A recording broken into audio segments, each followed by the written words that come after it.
entity, and it is easier to take possession of a person's mind. Does it mean that it's more difficult to influence a person if he keeps his thoughts in purity? Yes, absolutely. When faced with various religions, it is very difficult to influence Muslims. They are in a constant connection with the egregore. They do namaz every day and read prayers on a daily basis. They are constantly under some kind of a dome, so it is very difficult to influence them. When you start impacting a person, he begins to address in a prayer. Indeed, many of them are very different from those who come to church only when everything is bad in their life. They come to pray, and then for 5 years they forget about God, some canons, and so on. Muslims, as a rule, passionately believe and passionately give energy to their egregore. And this egregore protects them very well. That's why it is very difficult to work to make any kind of influence on a true Muslim believer. Is this some kind of a good egregore? Well, for them, yes.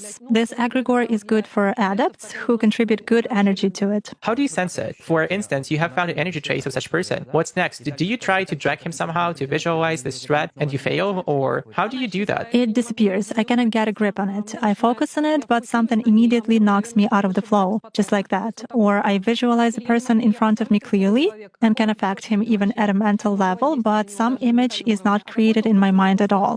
I even look at a photo, reproduce an image, but it vanishes from my mind. Thus, I can clearly see that a person is covered with something. Does this only work with Muslims? It does for me. আসসালামু আলাইকুম।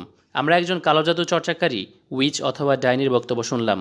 সে বলল, সে যখন কোনো মুসলমানকে কালো জাদু দ্বারা ক্ষতি করতে চায়, তখনই কোনো একটা অজানা শক্তি তার এই ক্ষতি সাধনে বাধা দেয়। সেই শক্তি তার ধ্যান নষ্ট করে দেয়। মুসলমান কোনো ব্যক্তিকে কল্পনা করে তার ক্ষতি সাধন করতে চাইলে তার সেই কল্পনা ভ্যানিশ হয়ে যায়, যার জন্য অন্যান্য ধর্মাবলম্বীদের চাইতে মুসলমানদেরকে ক্ষতি করা তার জন্য খুবই কষ্টকর বলে সে জানিয়েছে। পবিত্র আল কোরআনে আমাদেরকে এই ব্যাপারে আগেই বলে দেওয়া হয়েছে, যা হয়তো আমরা অনুধাবন করতে পারিনি। সূরা হিজরের 39 নম্বর আয়াত। ইবলিস আল্লাহ তাআলাকে বলল, হে আমার পালনকর্তা, আপনি যেমন আমাকে পথভ্রষ্ট করেছেন, আমিও তাদের সবাইকে পৃথিবীতে নানা সৌন্দর্যে আকৃষ্ট করব এবং তাদের সবাইকে পথভ্রষ্ট করে দেব। এবং তারপর বলছে, আপনার মনোনীত বান্দাদের ব্যতীত। 41 নম্বর আয়াতে তারপর আল্লাহ তাআলা বলছেন, যারা আমার বান্দা তাদের ওপর তোমার কোনো ক্ষমতা নেই। এই আয়াতটি দ্বারা বোঝা যায়, মহান আল্লাহ রাব্বুল আলামিনের যারা আনুগত্য করবে তাদের ওপর আল্লাহ তাআলার পক্ষ থেকে এক বিশেষ রহমত থাকবে, যার কারণে শয়তানের কোনো রকম খারাপ প্রভাব তাদের ওপর পড়বে না।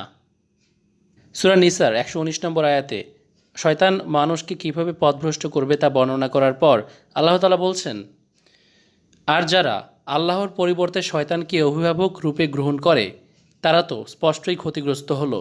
সুতরাং এখানে বোঝাই যাচ্ছে যে আল্লাহর গাইডেন্সের মধ্যে থাকলে, আল্লাহ তাআলার আনুগত্য করলে একটা বিশেষ প্রোটেকশন পাওয়া যায়। রাশিয়ান এই ব্ল্যাক ম্যাজিশিয়ান যেমনটা বলল, কোনো এক বিশেষ শক্তি তাকে বারবার বাধাগ্রস্ত করে যখন সে কোনো মুসলমানের ক্ষতি করতে চায় ব্ল্যাক ম্যাজিকের মাধ্যমে। কিন্তু এদিকে আমাদেরকে দেখুন, সায়েন্টিফিক কোনো ব্যাখ্যা ছাড়া কোরআন হাদিস অথবা ইসলামের গুরুত্ব বুঝতে চেষ্টা করি না, অথচ সায়েন্সের ঊর্ধ্বেও এমন নানান বিষয় রয়েছে যা সম্পর্কে আমরা অবগত নই।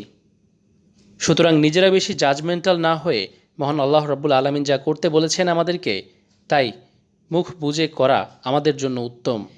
এরকম আরও নানান বিষয় আমাদের সামনে বারবার উঠে আসে, আর এর মাধ্যমে মহান আল্লাহ তাআলা আমাদেরকে বুঝিয়ে দেন যে তিনিই সত্য পালনকর্তা এবং ইসলামই হচ্ছে তার মনোনীত একমাত্র ধর্ম। এখন হয়তো অনেকে জিজ্ঞেস করতে পারে যে এই মহিলা কি ইসলাম ধর্ম গ্রহণ করেছে, আর যদি না করে থাকে তবে কেন করেনি। অ্যাকচুয়ালি উইচক্রাফট যারা চর্চা করে বা ডাইনিবিদ্যার চর্চাকারীরা বিশেষ কোনো সত্তাকে বিশ্বাস করে ঠিকই, কিন্তু তারা বাস্তবে পথভ্রষ্ট। তারা সত্তায় বিশ্বাস করে ঠিকই, কিন্তু জানে না বা কোনো ধারণাই নেই যে কার কাছে গিয়ে মাথা নত করতে হবে, কে তাদের পালনকর্তা। অবজারভেশনের জন্য এরকম কিছু অকাল্ট গ্রুপে আমি যুক্ত রয়েছি। সেখানকার বেশিরভাগ মানুষের ধারণাই নেই সৃষ্টিকর্তার গুরুত্ব কতটুকু। তাই তারা শয়তানের কাছেও যদি ব্ল্যাক ম্যাজিক করে কোনো কিছু হাসিল করতে পারে সেটিকে ভালো মনে করে। তো আশা করছি বিষয়টি বুঝতে পেরেছেন।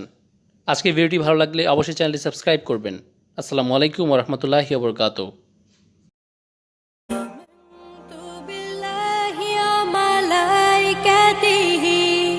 وكتبه ورسله واليوم الآخر والقدر خيره وشره